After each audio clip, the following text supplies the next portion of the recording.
Пасля многіх эпох людзі прыйшлі ў зямлю Мнар.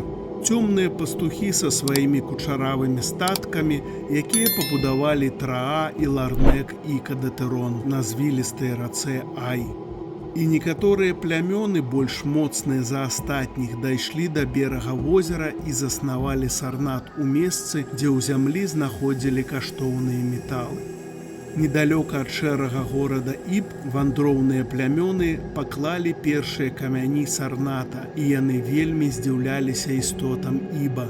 Але разам са здзіўленнем была і нянавісць, бо яны лічылі, што істоты такога агіднага выгляду не павінны хадзіць па свеце людзей у змроку. І ім не падабаліся дзіўныя скульптуры на шэрых маналітах Іба, бо гэтыя скульптуры былі жудасныя сваёй велізарнай старажытнасцю.